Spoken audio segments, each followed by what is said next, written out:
Wow. So I'm in the list of Cuban writers in exile. Wow. Oh, wow. We'll hide you. That's why you're underground, right? We'll hide There you. you go. You're in the right place, Bracha. Yes, thank you. Deep underground, baby. Yeah, Shalom. Yeah. you're not kidding. Awesome. Who wants to start tonight? Because we got Yeah. two. We got double portion tonight, right? Yes. Yeah. How about Myrna? Yep. Myrna, you want to go for numbers 30? And I think we finished numbers, and next week is Wait a minute. Yeah. Now, so where are we starting? This number's 30, you said? yes 30 verse 2. So it's 30 point. Okay. Moses spoke to the heads of the Israelite tribes, saying, "This is what the Eternal has commanded. If a householder makes a vow to the Eternal or takes an oath imposing an obligation on himself, he shall not break his pledge. He must carry out all that has crossed his lips. If a woman makes a vow to the Eternal or assumes an obligation while still in her father's household by reason of her youth, and her father learns of her vow or her self-imposed obligation and offers no objection, all her vows shall stand, and every self-imposed obligation shall stand. But if her father restrains her on the day he finds out, none of her vows or self-imposed obligations shall stand, and the Eternal will forgive her, since her father restrained her. If she should marry while her vow is still, or her vow or the commitment to which she bound herself is still in force, and her husband learns of it and offers no objection on the day he finds out, her vow shall stand and her self-imposed obligation shall stand. But if her husband restrains her on the day that he learns of it, he thereby annuls her vow, which was in force, or the commitment to which she bound herself, and the Eternal will forgive her. The vow of a widow or of a divorced woman, however, whatever she has imposed on herself shall be binding upon her. So too, if while in her husband's household she makes a vow or imposes an obligation on herself by oath, and her husband learns of it, yet offers no objection, thus failing to what? Restrain her, all her vows shall stand, and all her self-imposed obligations shall stand. But if her husband does annul them on the day he finds out, then nothing that has crossed her lips shall stand, whether vows or self-imposed obligations. Her husband has annulled them, and the Eternal will forgive her. Every vow and every sworn obligation of self-denial may be upheld by her husband or annulled by her husband. If her husband offers no objection from that day to the next, he has upheld all the vows or obligations she has assumed. He has upheld them by offering no objection on the day he found out. But if he annuls them after the day he finds out, he shall bear her guilt.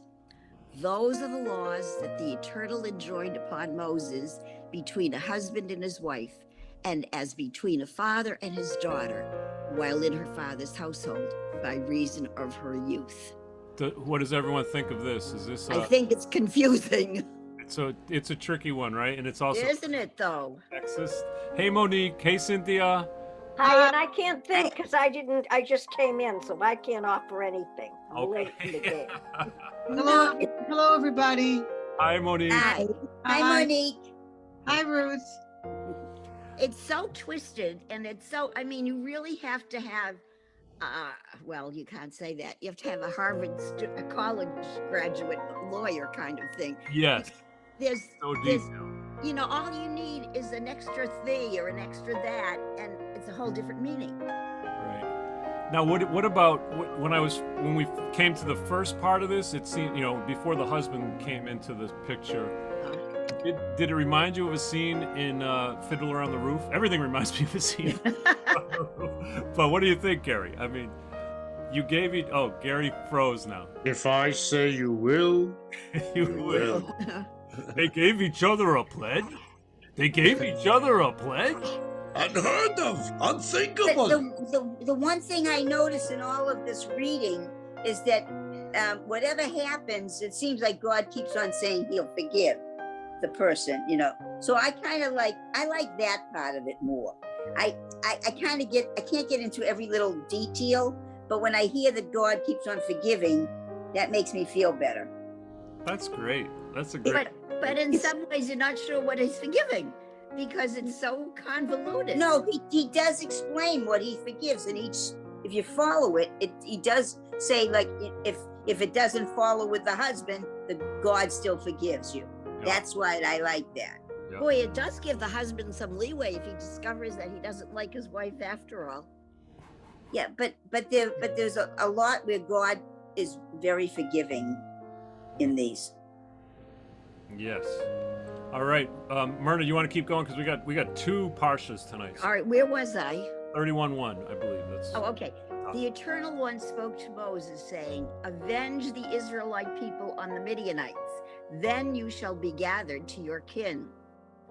Moses spoke to the militia, saying, "Let troops be picked out from among you for a campaign, and let them fall upon Midian to wreak the Eternal's vengeance on Midian. You shall dispatch on the campaign 1,000 from every one of the tribes of Israel." So 1,000 from each tribe were furnished from the divisions of Israel, 12,000 picked for the campaign. Moses dispatched them on the campaign, 1,000 from each tribe, with Phinehas, son of Eleazar, serving as a priest on the campaign, equipped with the sacred utensils. And what sacred utensils? Anybody have any, or does it explain it further on?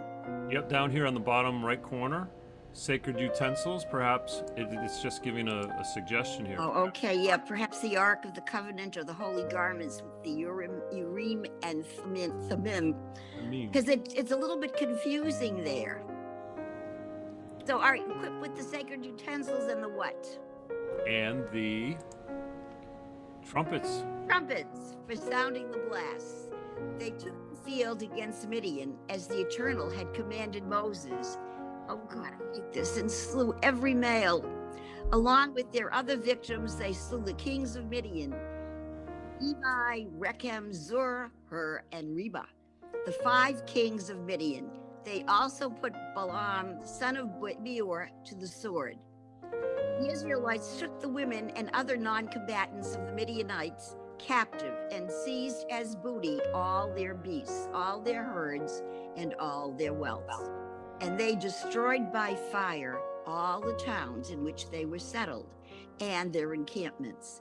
They gathered all the spoil and all the booty, human and beast, and they brought the captives, the booty, and the spoil to Moses, Eleazar the priest, and the whole Israelite community at the camp in the steppes of Moab, at the Jordan near Jericho.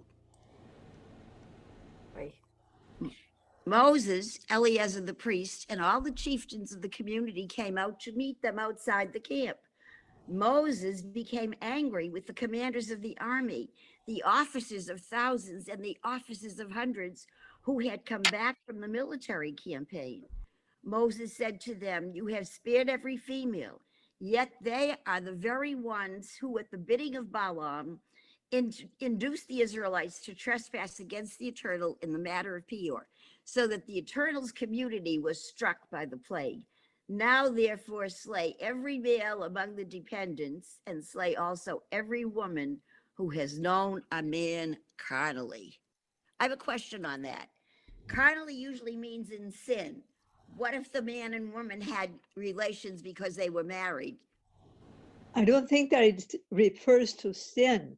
It's just sexual relations. Really? That expression is used in Spanish also. Really? Yeah.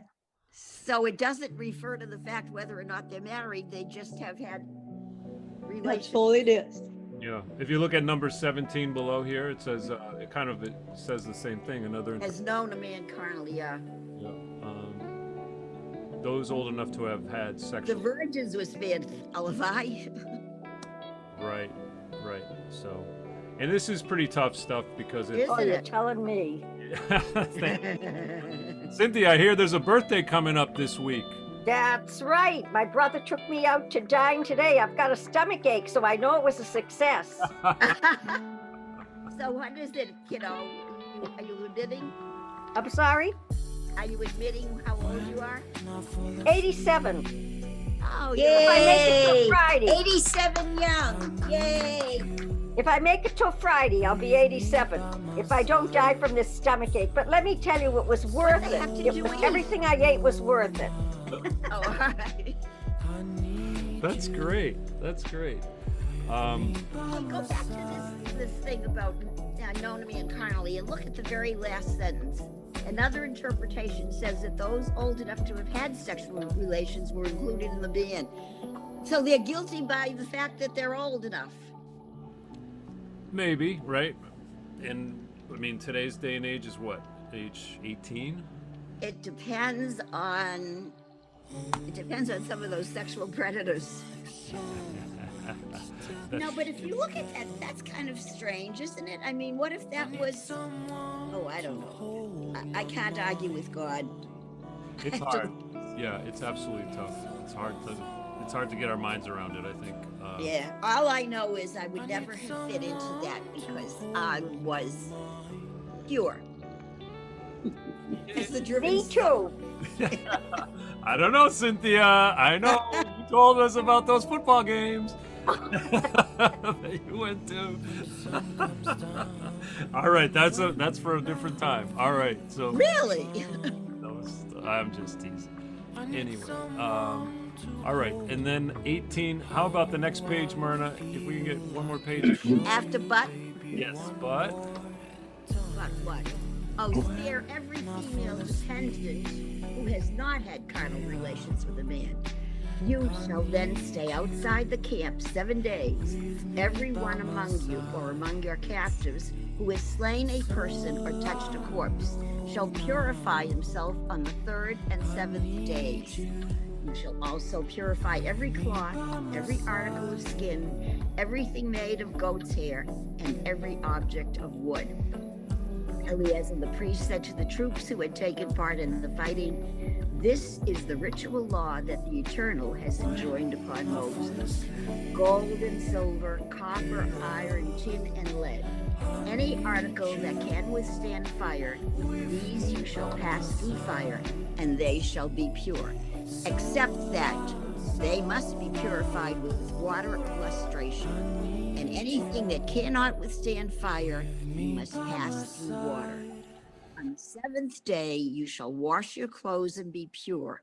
And after that, you may enter the camp." The Eternal One said to Moses, "You and Eleazar the priest and the family heads of the community take an inventory of the booty that was captured, human and beast, and divide the booty equally between the combatants who engaged in the campaign and the rest of the community.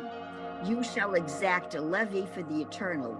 In the case of the warriors who engaged in the campaign, 1 item in 500 of persons, oxen, asses, and sheep shall be taken from their half share and given to Eleazar the priest as a contribution to the Eternal. And from half share of the other Israelites you shall withhold 1 in every 50 human beings, as well as cattle, asses, and sheep, all the animals, and give them to the Levites who attend to the duties of the Eternal's tabernacle." And Eleazar the priest did as the Eternal commanded Moses. The amount of booty other than the spoil that the troops had plundered came to 675,000 sheep, 72,000 head of cattle, 61,000 asses, and a total of 32,000 human beings, namely the females who had not had carnal relations. Oh boy! Wow. That's, Yeah, I don't know who actually counts all these. This is tough. How did they do that? I have no idea. Dr. They just Ed, count? welcome, Dr. Ed. You made it. Yes, I am sorry I'm late. I wasn't sure I could. I raced home. Well, we're glad that you did. God bless you. That's sweet. Myrna, thank you so much. That's a lot to to comprehend. It is hard to comprehend. You know, it's hard to wrap your head around all of this, and it's tricky. I mean, Now- it's not as cut and dried as you think. When you start to read it, there's like, but ifs, you know, a lot of but ifs in there. Right. I saw a doc. I saw a I document. didn't have to interpret it. Yes. I saw a documentary on public health just recently, this week, and it talked about public health going back at least 3,000 years. Really? And look, everything that they took, they had to put through fire. If not, they had to wash it. But they tried anything that they thought. There was even tremendous fear 3,000 years ago for things like yellow fever. And we know about leprosy, but yellow fever was huge. In fact, the word quarantine means 40 days to stay when someone is supposed to come in. It's the Italian word for 40, quarantine, and people had to stay out 40 days before they came into a city. But they said, but that wasn't the beginning. The beginning of this was in Numbers. And in the Old Testament, they talked about the purification and the of everything that was touched. And if you can see here, it was much more than just purification. It was sterilization. You put it in fire. How did, don't you wonder sometimes how they knew to do this? I mean, how did all this come about? Like the yellow fever, where would it have come from at that time? They said yellow fever came from the Moroccan area, northern Really? Africa, which means northern Africa is Egypt. And it was Morocco. called, I'm sorry? Morocco? Well, Egypt is northern Africa. Right. So Well, they brought it with them? Yes, and you know that even today, yellow fever is huge in Africa. It's never been so. And you know, yellow fever, it's because it's a liver disease, and it makes you jaundice, and that's why they call it yellow fever. But it's very interesting that they were really afraid of, because yellow fever had a mortality of 50%. Wow. So the only thing they could do really was quarantine? Did they have any kind of medicine that they conjured up from plants or anything? Well, look what we did a month and a half ago. It was the priests who checked everybody out.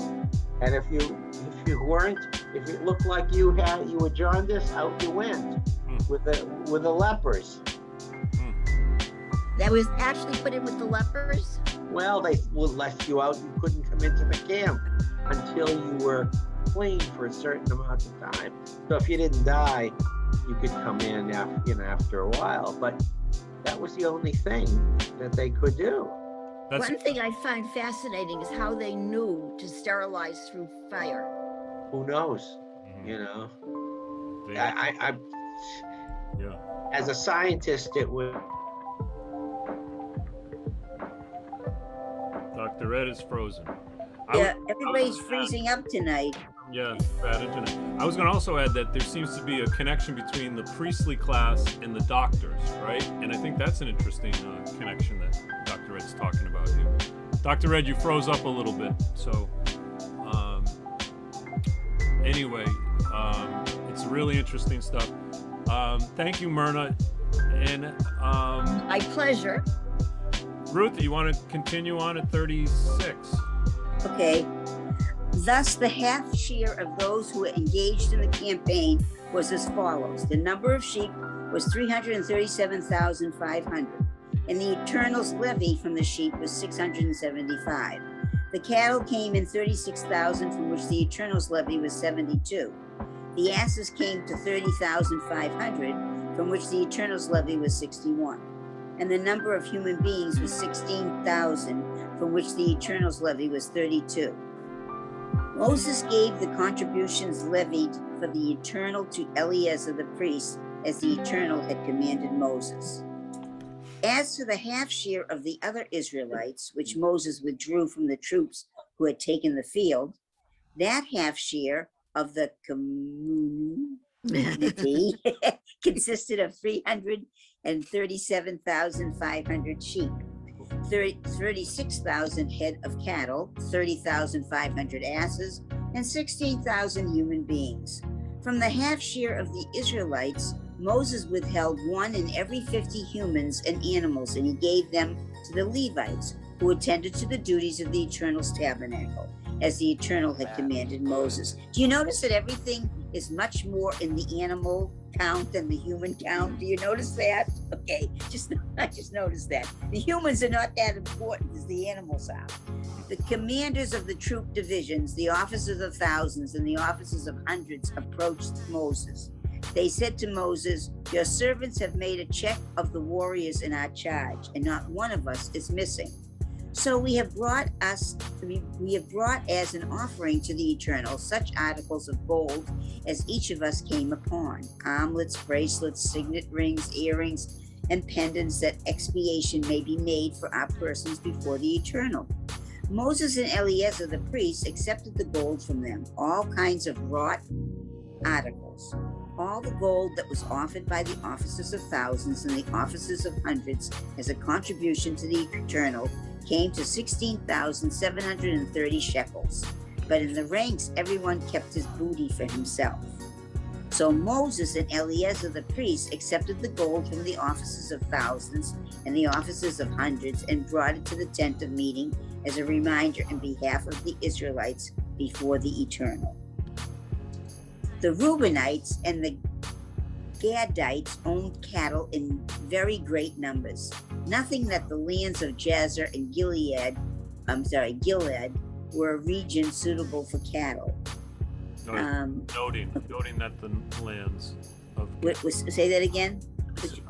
Noting that the lands of Jazer and Gilead were regional. Oh, I'm sorry. Noting that the lands of Jazer and Gilead were a region suitable for cattle. Okay.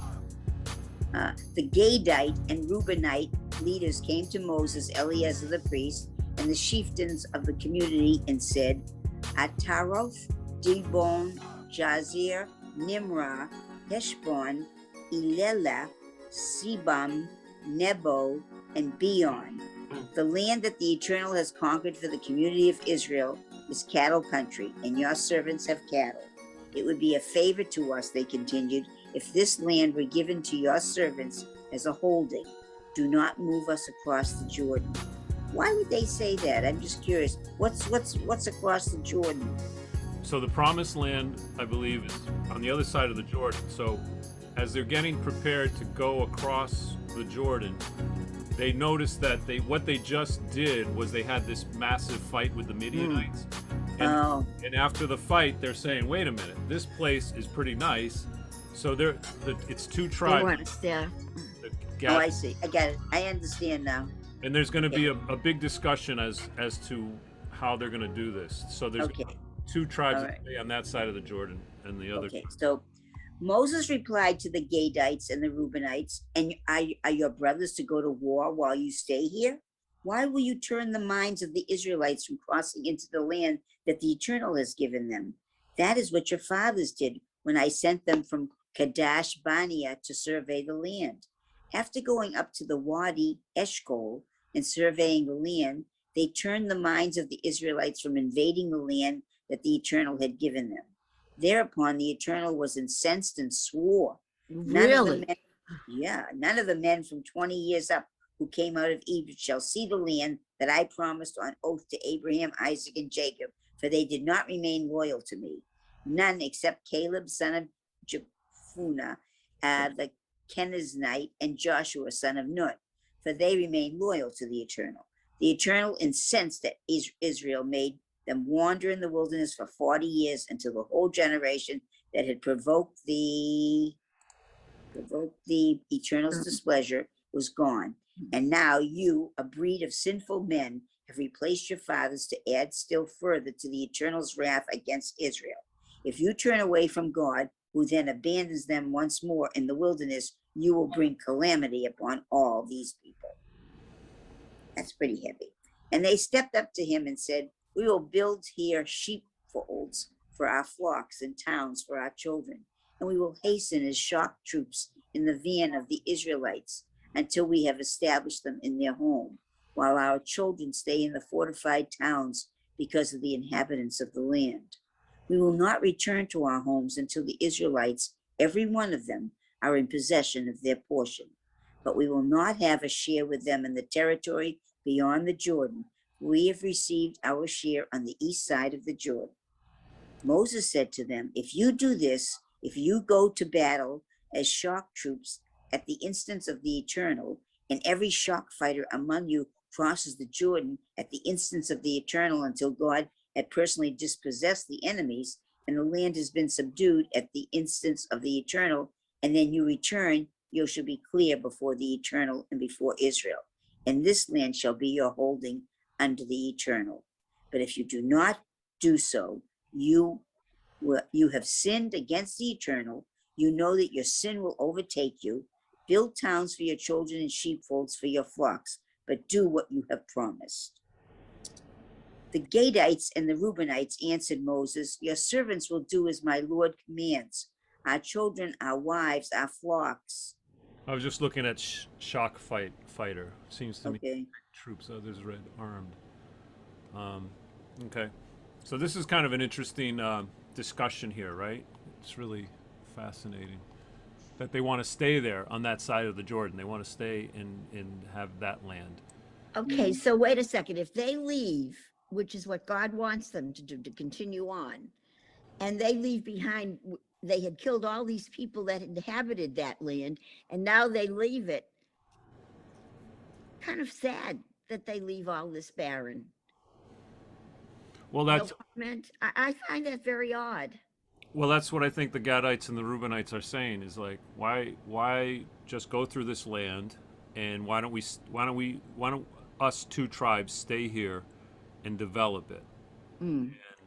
But God doesn't want that. He wants them all to continue onward. But there's this kind of discussion here between Moses and the Reubenites and the Gadites, and I think let's listen to what Moses answers here. Okay, so our children, our wives, our flocks, go on, and all our other livestock will stay behind in the town of Gilead, while your servants, all those recruited for war, cross over at the instance of the Eternal to engage in battle as my Lord orders. Then Moses gave instructions concerning them to Eleazar the priest, Joshua son of Nun, and the family heads of the Israelite tribes. Moses said to them, if every shock fighter among the Gadites and the Reubenites crosses the Jordan with you to do battle at the instance of the Eternal, and the land is subdued before you, you shall give them the land of Gilead as a holding. But if they do not cross over with you as shock troops, they shall receive holdings among you in the land of Canaan. The Gadites and the Reubenites said in reply, whatever the Eternal has spoken concerning your servants, what we will do.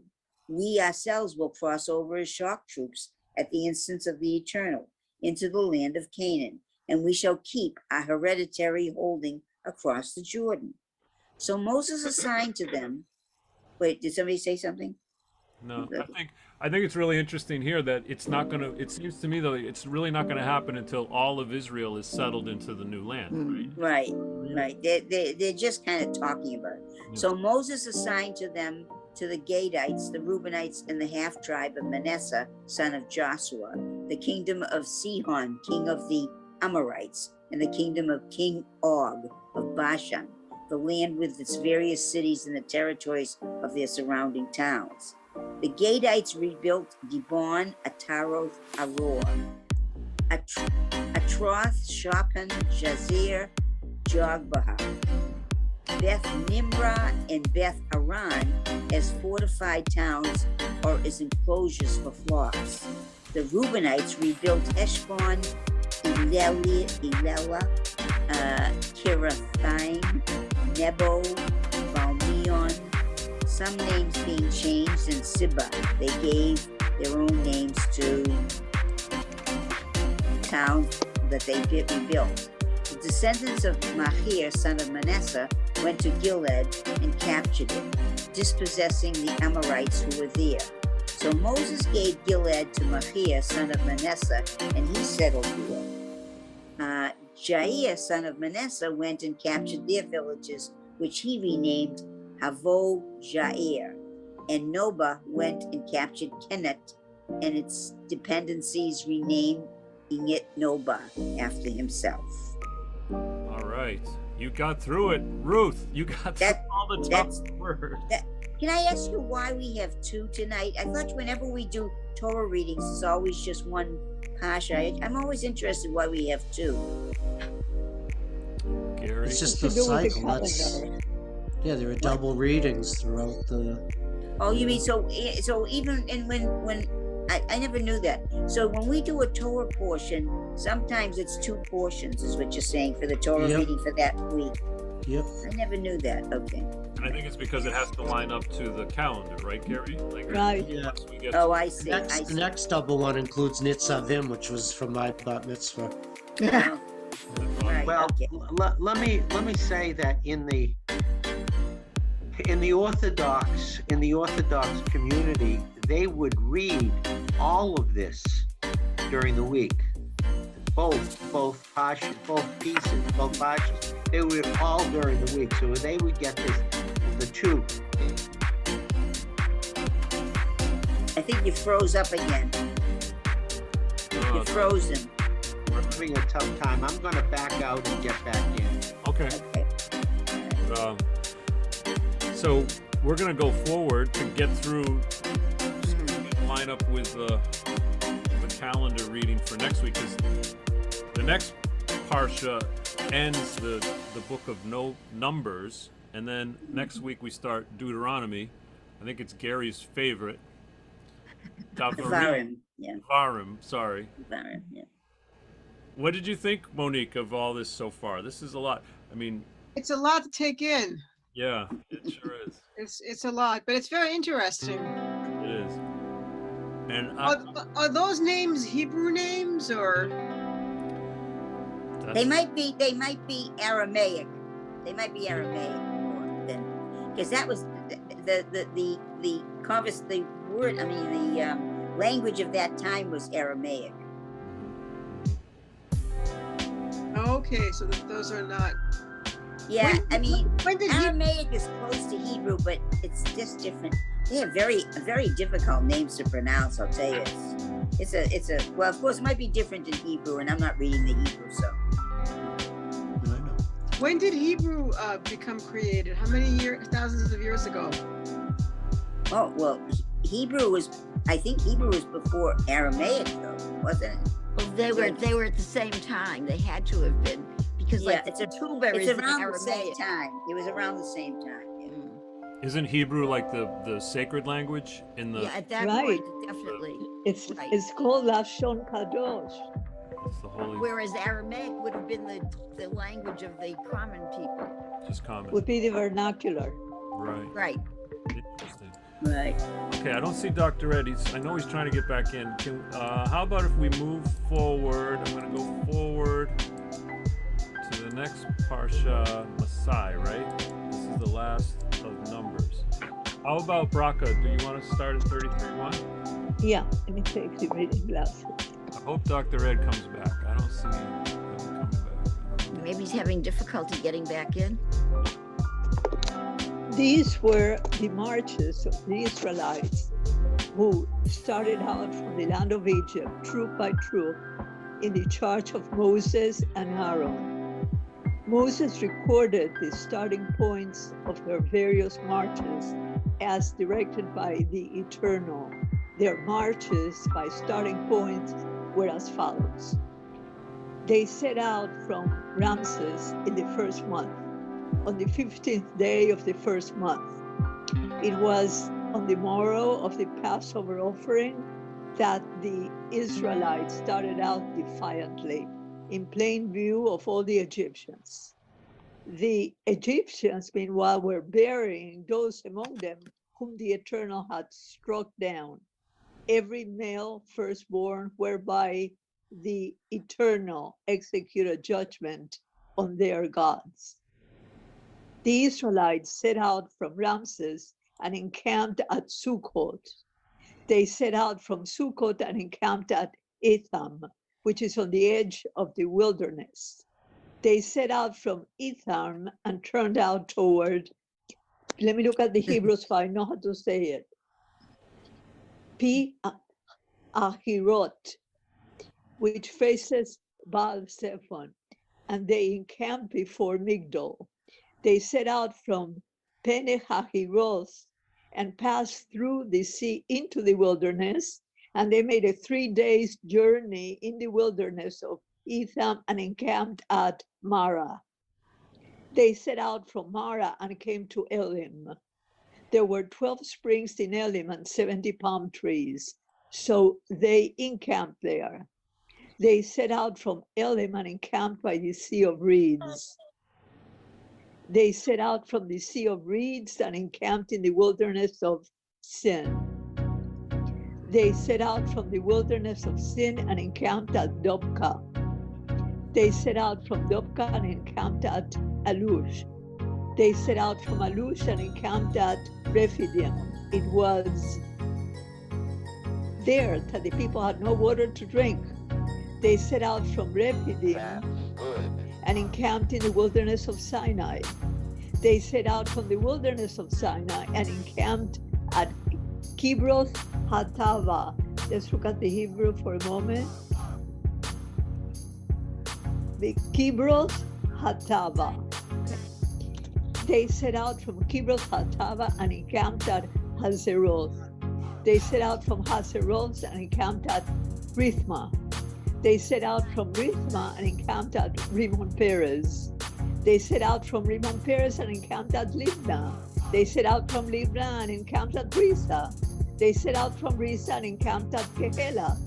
They set out from Gehelah and encamped at Mount Shefer.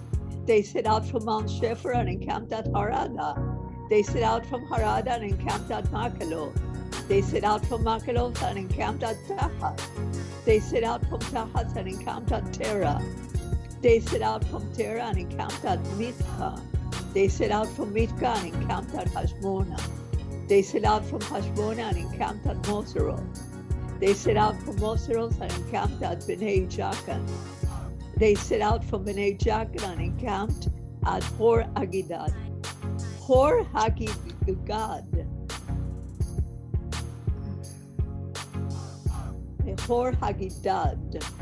They set out from Hor Haggidgad and encamped at Jobath. They set out from Jobath and encamped at Abrona. They set out from Abrona and encamped at Ezion Geber. They set out from Ezion Geber and encamped in the wilderness of Zin, that is Kadesh. They set out from Kadesh and encamped at Mount Or on the edge of the land of Edom. Wow. Oi.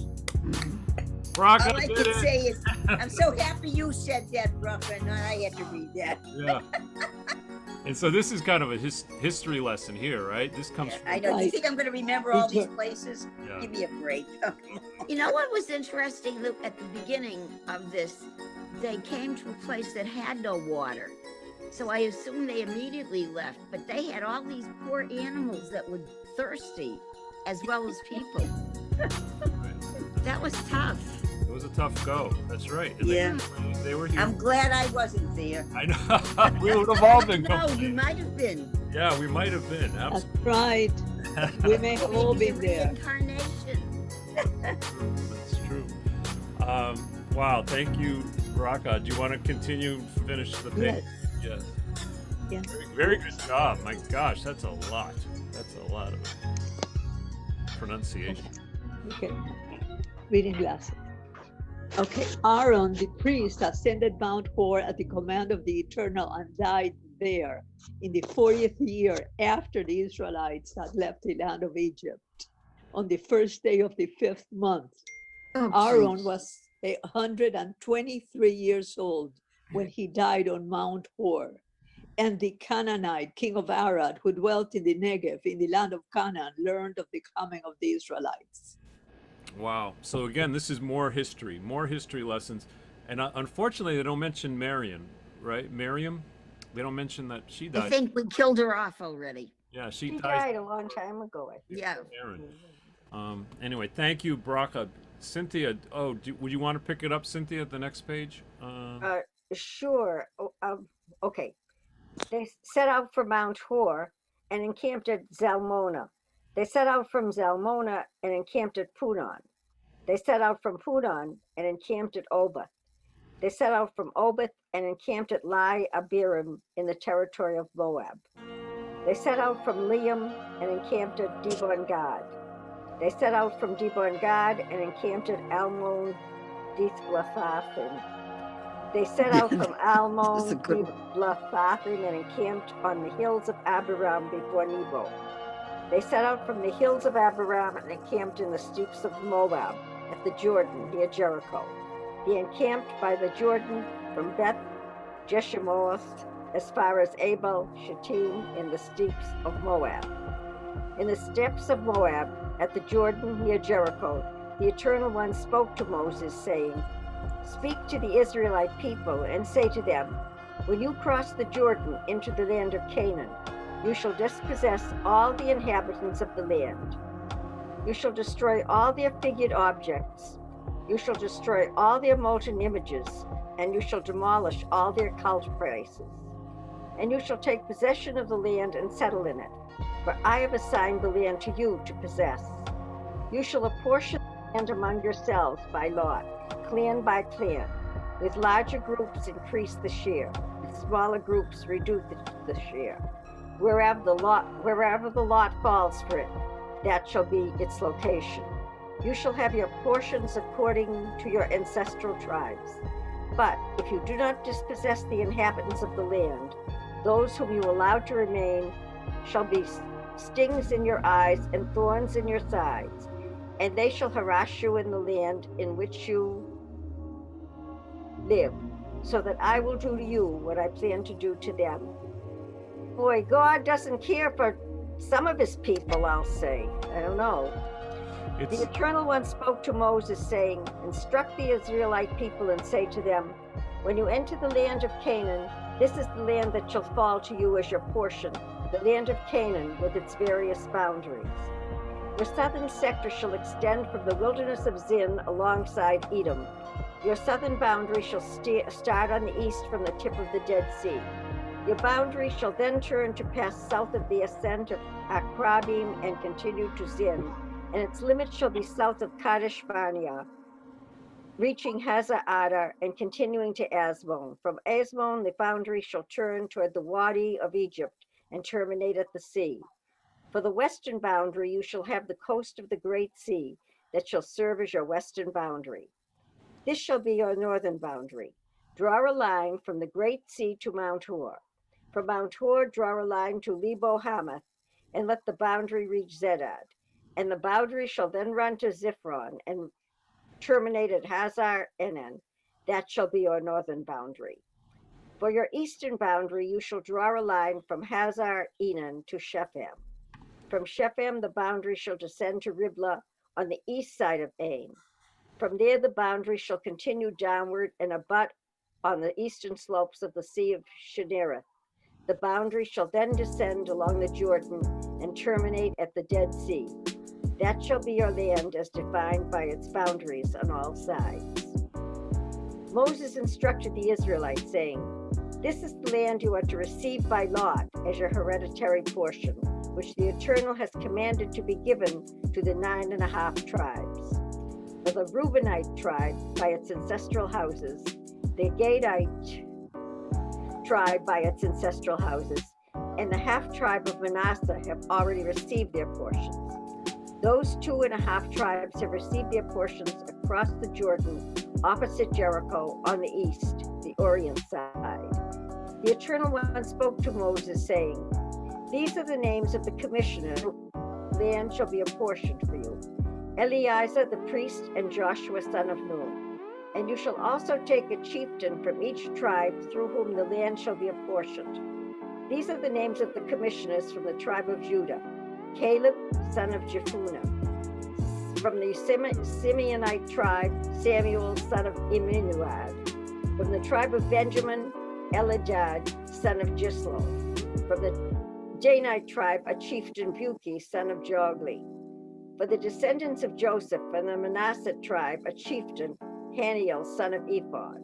And from the Ephraimite tribe, a chieftain Kemuel, son of Shiftan. From the Zebulunite tribe, a chieftain Elizaphan, son of Parnak. And from the Issacharite tribe, a chieftain Paltiel, son of Azim. From the Asherite tribe, a chieftain Ahud, son of Shalomi. From the Naphtali tribe, a chieftain Pedahil, son of Amihud. Wow, a lot of beautiful names.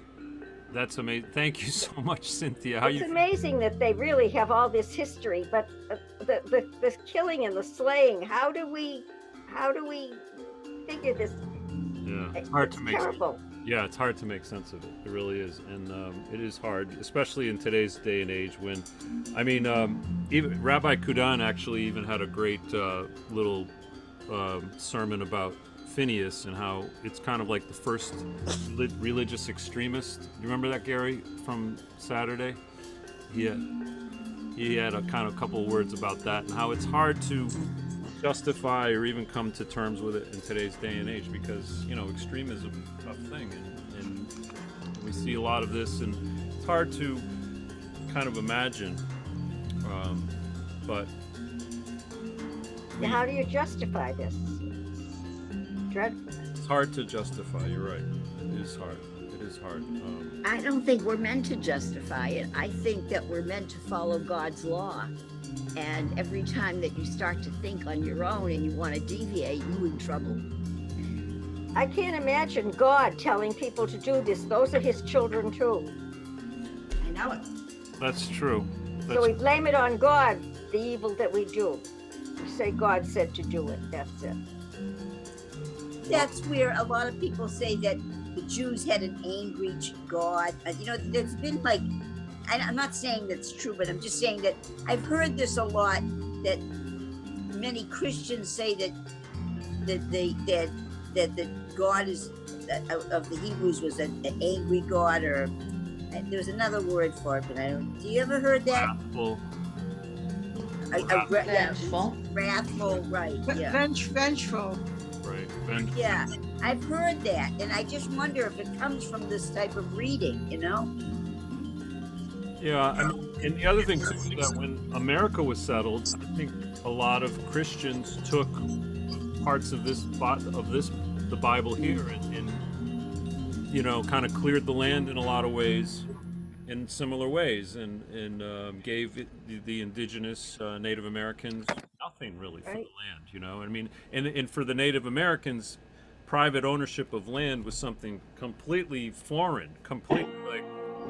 What are you talking about? That you own land? That's just wasn't even in the concept. So I see. It's a very tough thing. It's very history. I mean, I feel like the next century or so is to try to heal from history, no matter how we look at it. It's tough to look at, you know. It's just like, yeah, history happened. History happened, and you know, it's dreadful in some respects. I mean, there's always like good and bad, right? That's what I always say. It's almost like, yeah, and I can see Annie like, because we always do this. We have on the one hand, we had some goodness that came out of history. On the other hand, there was a lot of junk that came out of history too. Yeah. And we have to kind of reconcile both things. It's like, because God is, I believe, a loving God. How can this happen? But it's the world at the time, and Dr. Ed always says this too, it was a barbaric world. It didn't have the laws, the rules. And I always come to this, even today we can see when people delve into anarchy, there's no laws. And this is what happened in Seattle too. They had this, what happened in Seattle, it was just like last year during when they just cordoned off an area and said that's the chop zone, and there were no laws there, and they couldn't even bring in ambulances, and it was a disaster. It was like gangs ruled the streets. And so when I see that and I look at this, and it's like, yeah, this is, you know, it looks disastrous, but we have to have laws and rules, otherwise it's gonna get bad. And anyway. Dr. Ed? I just put out a quote in the chat, and beware of the humans they kill for sport. Okay. True. Does anyone know? Does anyone know where that quote comes from? No. I don't. Planet of the Apes? Absolutely. Is it? Really? Planet of Yes. the Apes. Oh, wow. Planet of the Apes. Oh, wow. Well, you know something? Let's look what's happening in the world today. I'm seeing a lot more crime recently than I've seen in a long time. And people are just shooting people. They're stabbing people. I don't know. I think we're just as barbaric now as we were then.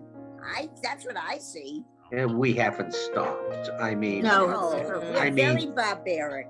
You know, I went to a lecture with a very famous priest, Roman Catholic priest, and he was said, we should do the Christian thing, and he turned to that person on the panel and said, "What? Kill Jews?" Wow. Kill other Christians, kill the infidels, kill the Egyptians. Have a crusade. You know, I don't know if you people have read When Bad Things Happen to Good People. Yes, he's from Arlington. All right. Well, one of the things that I remember from this is, as you keep reading each chapter, one of the things he sort of stresses is that a lot of this came about when God gave man free will. Well, that's true. You know. Right. So these things are not God-driven; they're people-driven. Right, and it could maybe be also a sign of people trying to get back into God's order of things, right? I mean, that's just one interpretation. And it's tough because I feel like it's tough no matter how we look at it, you know? It's like, and then as we get closer to God, do we feel puffed up about ourselves? Like, hey, look at us, we're great. God loves us, you know? I mean, and then I feel like it's always like we go up and come down, all the time. And I mean, you know, but that's not to say that there's violence everywhere, as we say, and there's reports of violence everywhere. That's the other thing. We get more reports of it than probably ever before. And unfortunately, that rabbi got stabbed too. That happened last week. Right, we talked about that, Yeah, it's just awful stuff. And organized religion is falling apart as we speak. Right. I mean, just amazing what's happened with the new generation. Yeah. In Boston, 40% of people have left the Catholic Church in Boston. 40, not 10. A heck of a lot. 40%, and it's looking at all of the churches within the New World. Yeah, our church. What's happening with Jews are leaving Judaism too, you know. It's certain areas. I mean, the only area where it's maintained is Africa, and that's about it. Even Italy, even Ireland. So where is all this going? I don't know. Maybe we can become one at last. A lot of people say that they're spiritual rather than religious. Yeah, that's right. A lot of people don't like reading the Bible anymore because they feel like it doesn't make sense to them. My grandchildren said they don't understand this. It doesn't connect for them. So for them, it's not something they can connect to. You know, the best thing in the world, the most important thing in the world is history. And the worst thing in the world is history. Right. Amen. That's true. That's very true. And that goes for Christianity as well as Judaism. As people get more educated, they question. As they question, they look at history. And that's what the issue, and that's an issue. The question is Judaism, where that is, you can be Jewish and be an atheist. Right, You can be that is agnostic. true. that you can be. You can't be that in Christianity. So it's just a strange thing that's going on right now. And where it's going to go, I don't know. Yeah. I don't know. Maybe there'll be some good coming from it. Hopefully. Maybe. What do you think, Gary? Me? The Zilber Beatles, the one band that can bring everyone together. Oh God, rocking for God, baby. You know. Let me just put one example. Is a good example from today. Something very major took place yesterday in religion. Yesterday, very important. Does anybody know? This would have been a huge situation 25 years ago. What took place? There's people arrested at the Vatican. No, but you are close. You are close. Underwent the surgery? Yeah, that's correct. The Pope had major surgery. Oh, well, I didn't know that has to do with religion. That has to do with medical. That doesn't have to do with religion. Well, he is the further than that. He is in charge of the Roman Catholic religion. He's further than a priest. A prince of Catholicism is a cardinal. He is the infallible leader and he had major surgery yesterday. Nobody knows. Nobody even thinks of it. No, because he had they said it was going to diverticulitis. be something that was not going to be serious. No, They said that diverticulitis he's is already bad out enough, of surgery. He's doing all right. You know. No but one the can funniest have part colon about it, years surgery and ago, say we it's probably not would never have serious. heard about it. Well, but they wait a minute. That's not true. They explained that it wasn't the type of colon surgery that was like the serious type. He had one little piece of his colon that was cut because he had what's it called? I can't think of the name. Well, he had diverticulitis, which is diverticulitis, and so they cut that, and it's a very common thing they can do. It's not like a type of surgery like cancer surgery or something. No, it's not. So it wasn't like I was worried that he was going to die from this surgery. But that's not the issue. The issue is it was in the back page.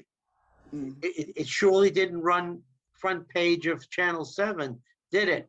Nope. No, sir. I heard about it on the news, though. I did hear. Yeah, I heard it on television too. I heard But it on the news. Years ago, they would never say anything like that because it would show that the pontiff needs. Yeah, that he's human. We want to make him into a superhuman, but he's a real human.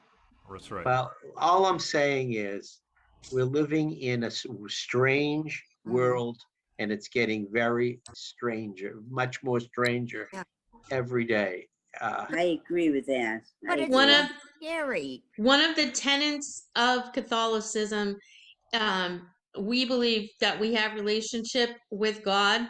One of the tenets of the Catholic religion is that you need an intercessor to reach God, to reach Jesus. So the pontiff, the Pope, is the person who is supposed to be speaking directly for the people to God. If you're Catholic, that's what you believe. That's why there's such a hierarchy there, is because he is supposed to be like Moses or like an intermediary for God. Yeah, and the people aren't allowed to do that by themselves. They need to go to the priest who says their prayers to them. You go to you know what I mean? It's not the same kind of relationship that a lot of other religions have, but like Catholicism is very much different than a lot of different other Christian religions. Right, and that's why the wars too. There were many wars fought because of that. Like I see. When the English said, "No, we're not going to follow the Pope. We're going to follow the King," and then they kind of made the King kind of a Pope, and then they had and then Martin Luther. Well, the first one was Martin Luther, really, that came up about 500 years. So yeah, I mean, and that there goes our world, right? That's the history of the world. And so once people get God, look out, man! Boom, boom, boom, boom, boom, boom. It's not. But in England, our way we worship God is going to be my way that we worship God, right? Well, yeah, but King Henry VIII there said, "I want to keep marrying somebody else," and the Catholic religion says I can't do it. So Out with the Catholics. That's right. This is easy. Chick shock. Yeah, we bring in the Episcopalians now. Yes, exactly. And then this, because my mother is very Catholic, and I always say to her, Mom, what does it matter? I mean, it's everyone kind of came from the Catholic side of things anyway, and we just kind of divided off from there. And if you really want to look at it, we all came from the Jewish way, and we came through Jesus's words, and then, I mean, however you want to look at it, hallelujah, I feel like we're all one. I know we're going to become one. I honestly feel it. I don't know how we're going to get there. Hopefully we don't kill too many more of us. But we'll get there, I think. I hope. That's our... It's the Canticle for Leibowitz. We should read that book. Oh. Everybody should read I've been telling you that, Michael Bodo. Yeah, the Canticle.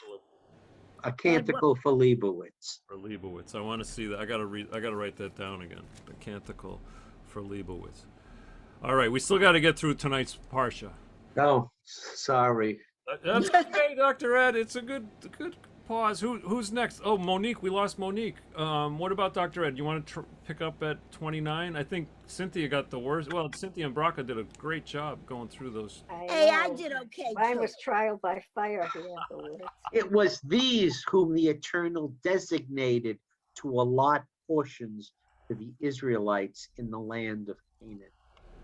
The Eternal One spoke to Moses in the steppes of Moab at the Jordan near Jericho, saying, instruct the Israelites people to assign out of the holdings a portion to them, towns for the Levites to dwell in. You shall also assign to the Levites pasture land around their towns. The towns shall be theirs to dwell in, and the pasture shall be for the cattle they own and all their other beasts. The town pastures you are to assign to the Levites shall extend 1,000 cubits outside the town wall all around. You shall measure off 2,000 cubits outside the town on the east side, 2,000 on the south side, 2,000 on the west side, and 2,000 on the north side, with the town in the center. That shall be the pasture for their towns. The towns that you assign to the Levites shall comprise the 6 cities of refuge that you are to designate for a male killer to flee to which you shall add 42 towns. Thus the total of the towns that you assign to the Levites shall be 48 towns with their pastures. In assigning towns for the holdings, from the holdings of the Israelites, take more from the larger towns and less from the smaller, so that each assigns towns to the Levites in proportion to the share it receives.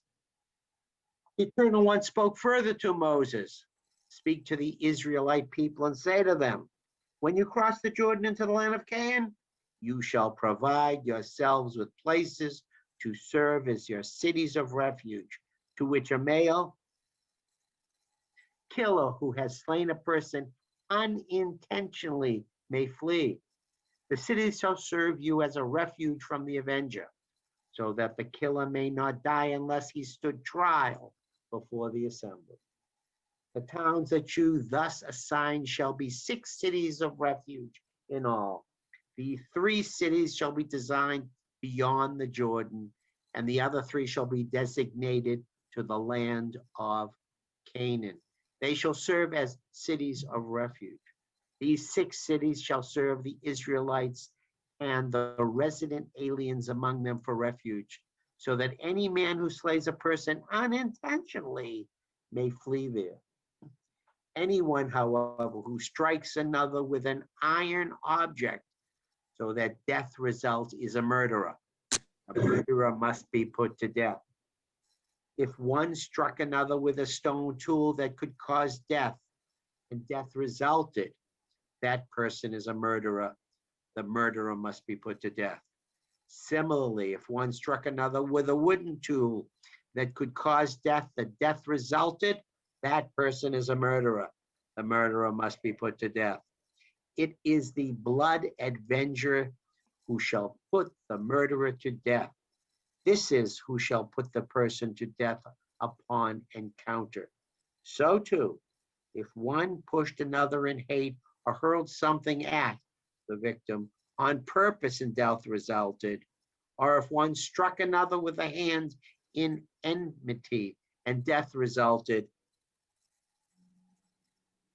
the assailant shall be put to death. The person is a murderer. The blood avenger shall put the murderer to death upon encounter. But if a man pushed without malice, aforethought, or hurled an object at the victim unintentionally, or inadvertently dropped upon the victim any deadly object of stone, the death resulted, though not being an enemy and not seeking to harm. In such cases, the assembly shall decide between the slayer and the blood avenger. The assembly shall protect the killer from the blood avenger, and the assembly shall restore him to the city of refuge to which he fled. And there shall remain until the death of the high priest who is anointed with sacred oil. But if the killer ever goes outside the limits of the city of refuge to which he has fled, and the blood avenger comes upon him outside the limits of the city of refuge, the blood avenger kills the killer. Therefore is no, you moved it. Where are we? There is no blood guilt on the blood avenger kills the killer. There is no blood guilt on his account. But he must remain inside the city of refuge until the death of the high priest. After the death of the high priest, the killer may return to his land holding. Such shall be your law of procedure throughout the ages in all your settlements. If anyone slays a person, the killer may be executed only on the evidence of the witnesses. The testimony of a single witness against the person shall not suffice for a sentence of death. You may not accept a ransom for the life of a murderer who is guilty of a capital crime. A murderer must be put to death. Nor may you accept ransom in lieu of flight to a city of refuge, enabling a man to return to live on his land before the death of the priest. You shall not pollute the land in which you live, for blood pollutes the land, and the land can have no expiation for blood that is shed on it, except by the blood of the one who shed it. You shall not defile the land in which you live, in which I myself abide, for I, the Eternal, abide among the Israelite people. The family heads in clan of the descendants of Gilead of Machir, son of Manasseh, one of the Josephite clans, came forward and appealed to Moses and the chieftains, family heads of the Israelites. They said, the Eternal commanded my Lord to assign the land to the Israelites as shares by lot. And my Lord was further commanded by the Eternal to assign the share of our kinsman Zelophehad to his daughters. Now, if they marry persons from another Israelite tribe, their share will be cut off from our ancestral portion and may be added to the portion of the tribe in which they marry. Thus, our allotted portion will be diminished. And even when the Israelites observe the Jubilee, their share will be added to that of the tribe into which they marry, and the share will be cut off from the ancestral portion of our tribe. So Moses, at the Eternal's bidding, instructed the Israelites, saying, the plea of the Josephite tribe is just. This is what the Eternal has commanded concerning the daughters of Zelophehad. They may marry anyone they wish, provided they marry into the clan of their father's tribe. No inheritance of the Israelites may pass over from one tribe to another, but the Israelite heirs, each of them, must remain bound to the ancestral portion of their tribe. Every daughter among the Israelite tribes who inherits a share must marry someone from a clan of her father's tribe, in order that every Israelite heir may keep an ancestral share. Thus, no inheritance shall pass over from one tribe to another, but isn't this interesting how they keep it all within the same tribes? yeah, but the Why would they want to do that? I'm wondering. Keep the peace, maybe? Well, Keep the wealth, keep the The peace. strength thing. within the What faith. happened after this? What happened? Yeah, 9. We haven't finished that. Oh, okay. Hold on. But the Israelite tribes to remain bound each to its portion. The daughters of Zelophehad did as the Eternal had commanded Moses. Malah, Tizrah, Hoglah, Milcah, and Noah, Zelophehad's daughters, were married to sons of their uncles, marrying into clans of descendants of Manasseh, son of Joseph. And so their clan remained in the tribe of their father's clan. These are the commandments and regulations that the Eternal enjoined upon the Israelites through Moses on the steppes of Moab at the Jordan near Jericho. Chazak, chazak, v'nischazek. We have finished. Very good.